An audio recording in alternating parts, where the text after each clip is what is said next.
Hey, I'm Phil Campbell. And I'm Anna Campbell. And it's our pleasure to continue to process and report out on SOHI, Sisters of Hope International.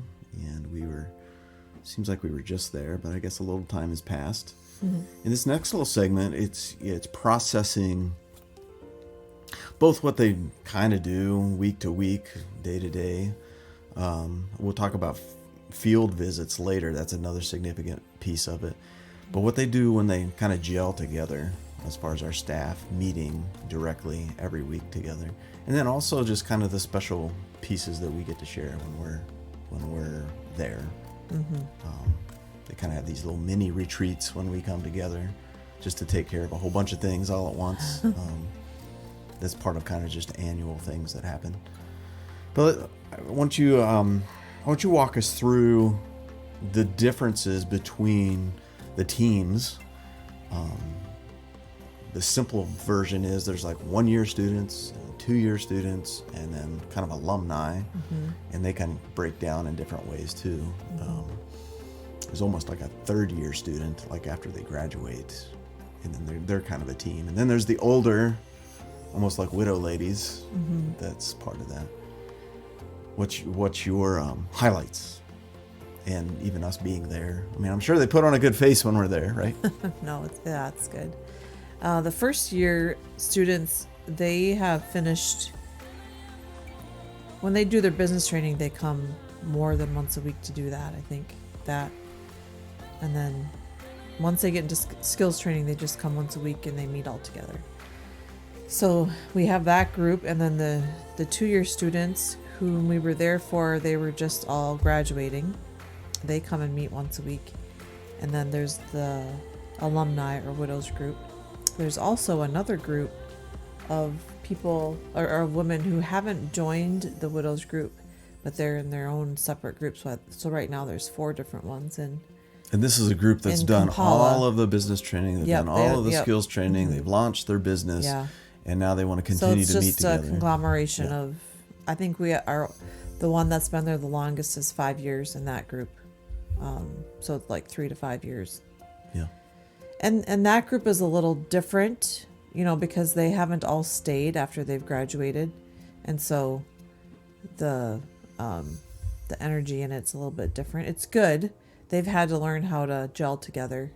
Yeah. Imagine the dynamics of like one group that it's their 1st year. They come all intimidated and kind of worried, and they work through an entire year mm-hmm. together. And then a 2nd year, they've been together for a full year, and now you get this group. It's almost like going from junior high to high school when you've got like multiple schools meeting up to make one high school type thing. Yeah. But it's good. It was really encouraging to see them. They had to walk through some hard stuff when we were there. One of their ladies, one of our students had lost her baby at 7 months. Like in real time? In real time. When we were there. Yeah. So for them to walk through that and process all of it, see them come together. Yeah. It was a blessing for us to see that. They loved on each other and cared. Yeah. So those are the groups. And when we're there, they continue to meet like normal. We get to come and be a part of their meeting. This time when we went, we had some who did skits, or they sing, or do shows, fashion shows for us. If they were tailors, and that's their... Yeah. And then we have others who were bakers, and it's like we always had cake. Cake every time. Yeah. All kinds of cake. So they wanted to show off, kind of not show off, but they wanted to they were proud of what they had done. And, Yeah, so when we come, we are just joining their meeting. So they do praise. Which is different than... worship. So we have praise and songs, and then worship songs, and then they have testimony time. Now this has changed over the years because some of them, and it's great. You want to share what God's doing in your life. It's a good thing, but some of them could get long-winded.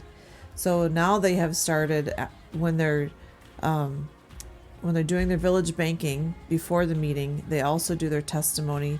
Someone writes everything down, and then that person shares everyone's testimony. Yeah, it's really efficient. Yeah, it's and good. They get to share. Each of them get to share. Yeah. And then in the big group. Yes. So, so when we were there, you sing, you share the testimonies, and then somebody preaches. And then you could, ask questions or discuss. And then we were usually put on the spot to share in every meeting, which was if you ever go over with us, just always be always ready. be prepared. It was really it was that's good. in you. It was good. And I'm so thankful now they all have lanyards with her name. Because that was hard for me to retain everybody and faces and names and all of that, because they changed their hair, and once they change their hair, you don't know who it is. We need to spend like a whole podcast on this. Yes. Anyways, Yeah. So it was good. And also on this trip when we were there, we had joint meetings with all of the teams together, so the place was packed. It was very, very fun and so fulfilling in lots of ways. During these meetings is when we were able to give out the business kits to those who had finished. So we gave out, and I can't even remember, I'm sorry, but we gave out quite a few sewing machines. Ovens. 4 or 5 ovens. Trying to picture them. Huge ovens. I can just picture them on the bodabodas. Motorcycles. I mean, these things are big. They're probably 3 foot high, probably 2 foot deep, 2 foot wide. They're big. Maybe. Can you imagine those being strapped to motorcycles as they're going down the street? Anyways.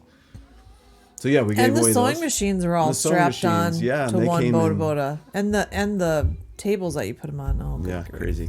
It's nuts. So it was our joy. Yes. To be able to give those away in Kampala. Yes. And remember, simultaneously, we have another site in Masaka, and yeah. all this stuff is going on as well. Yep. Number of teams giving out gifts. They gave a lot of theirs out back in Christmas, so it was a little different when we were there giving out. Yeah. Being part of that joint group. Yeah. But going back to our meeting, so we gave out business kits, we gave out Bibles in their preferred language. Which is awesome. Yeah, I think we had 4 different ones. Yeah. And then also we've made sure that each of our women that have graduated, that we give them the Sawyer water filter system. So they have clean water in their homes. Yeah. Which is an amazing gift. It makes a huge difference in their lives financially and health-wise. Why financially? So before, if they need water, they want to drink water, they have to boil everything. So they have to buy charcoal to boil it. So it eliminates them having to buy charcoal to boil their water. Nice. So then it saves them time also. Yeah. And their water isn't safe. Even when we're there, we can't drink water. Like when you brush your teeth, you have to use bottled water. Yeah. It's not safe for anyone. So medically, we start them off with the Sawyer system, so they get a clean water filter. Yep. And we also give them deworming because it's just in their system, and they need to be purged. Yeah. Of that on the front end. And it's not just for them, our gals, but it's for their whole family. Which oftentimes consists of extended family that they live together. Yeah. I love the Sawyer system. They're very excited to get that. Yeah. Love that over the years, being able to give out we've worked with the Bucket Ministry and others who are big proponents of that. Wow, we just take it for granted. We do. And there's maintenance with it too. Right. So we have to have a little training session and show them how to take care of it. But for all of the homes that we visited, indeed, they do take care of it. Yeah, so excited. And I'd put it to them. Every time I'd see one, I'd be like, so you've been cleaning your filter? Yeah. Because if you clean your filter, it could last 10 to 20 years if they really take care of it. Right. But a minimum of 10 years if they backwash it and flush it out. Yeah. Amazing system. Yeah, such a blessing to be on the giving end of that. Yeah. So thank you for all of you who have given extra to buy those things, buy the Bibles, buy the Bucket Ministry, water filter kits. Water filter. Very, very fun. Yeah. All of that. Even the business kits. I mean, some of their funding, you're helping match what they've saved for 2 years. Imagine that. They've saved and saved and saved for 24 months. And then through your generous gifts, we're able to match what they've saved for and really multiply and launch them into successful businesses. Yeah. You know, Yeah. It's so exciting. fun. Yeah. So like you shared, we do it all over again in Masaka. And Masaka, I'm trying to paint a picture for you. Kampala is the capital city of Uganda. And I would say its infrastructure is maybe second world country. More of them can speak English. More of them can speak, it's still broken, British Right. English, But we can communicate. Yeah. Yep. There's a few that it's hard, but Still speaking the Luganda or Yeah. whatever their local tribal language is. I think there's 46 dialects across Uganda crazy. altogether. But most of them have English as a second language or has had some form of it. But Masaka is different. it is It different. used to be more village, almost 10 years ago when we were there. And now it's grown up into be a little more of than just a village. But yeah, break down Masaka for us. What's it like there? Yeah, Masaka's is different because of the language barrier. There's some women who can speak English, but it is different. They're very much steeped in tradition. So we get the traditional dance when we're there. Which some needs to be censored. And yeah, you're like, what is this dance about? We got roped into doing some when we were there, which I'm sure they thoroughly enjoyed. Yeah. Our terrible display. And they also like to eat their traditional food.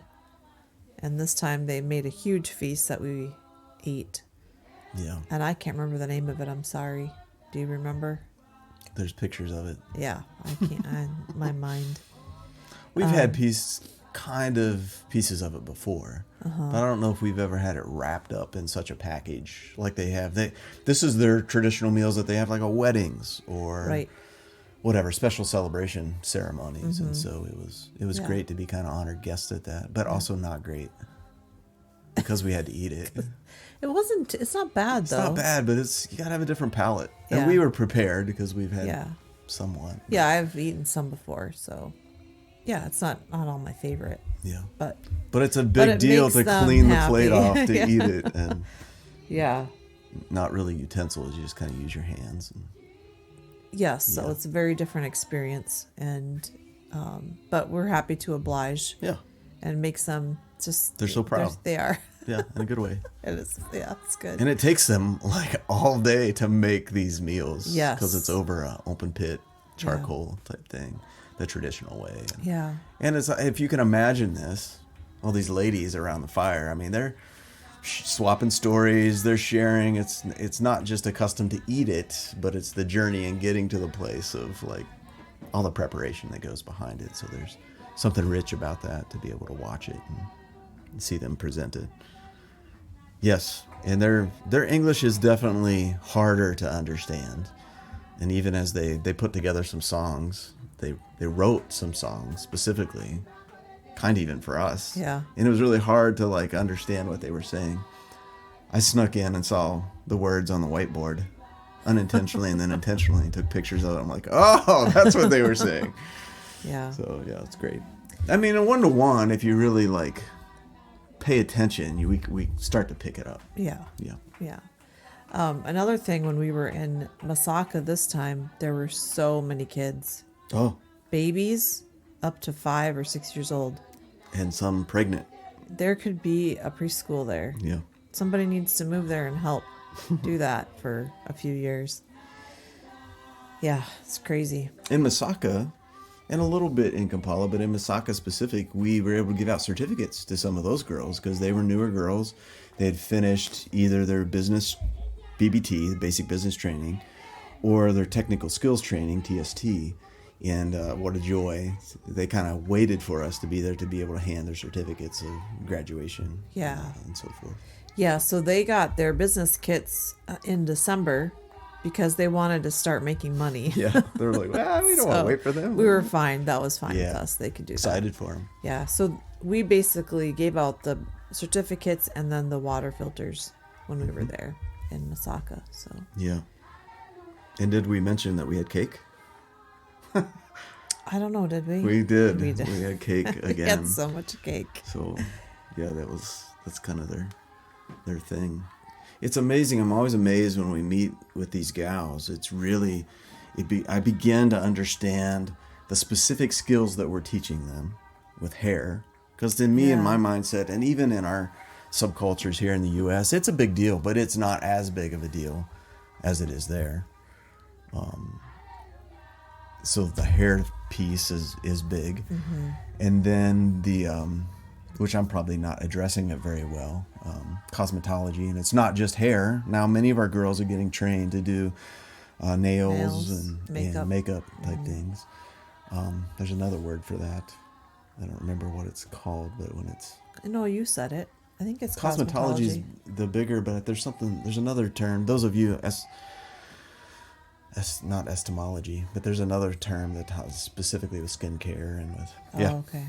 I'm sure those are listening are yelling it at us right now.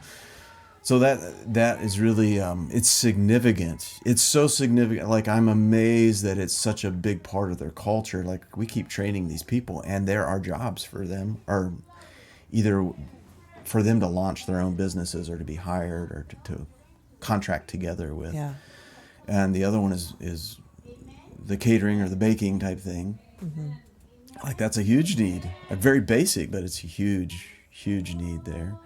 And then the tailoring and sewing, like, so we see pieces of that. Many in Kampala, maybe more so than Masaka, they would wear things that they had created and to our meetings. And you just see, like, oh, this is legit. Of course, things can come on a pallet from Western countries, but then they often would use those materials to recreate something in their own custom or whatever. So. Yeah. Anyways, I'm always amazed to see that play out when we're there. Yeah. In those. Anything else with either our meetings or our little mini retreats when we're there? One of the highlights for us, or at least for them, is we take a big group picture, which is always kind of a fiasco. Yep. You have to pose 5 different ways. Yeah. Nothing is normal. But that's great. At least we have a snapshot of a moment when we're all together. Yeah. I think in my past times there too, they've tried to get like matching T-shirts or something. So part of your investment there is that I don't know. There's some I use the word pride, but there's some bond. Right. Yeah. Because they're also proud that they've finished something and that we're there to share in this moment. Yeah. I was going to share something. I'll backtrack a little bit. Yeah. That's just a little different and unique. So if you ever get to come over to visit, so let's say we're having cake, we're celebrating a special occasion. They get, I don't know, 10 or 12 people up around representatives. The cake. And you're all putting your hand on someone holds the knife. You're all put your hand over it, or, pretend. And then you count down and you cut the cake together. And there is no matching plates. Or are there napkins? I can't remember now. I think napkins? For us special guests, there were napkins. We had napkins. Okay.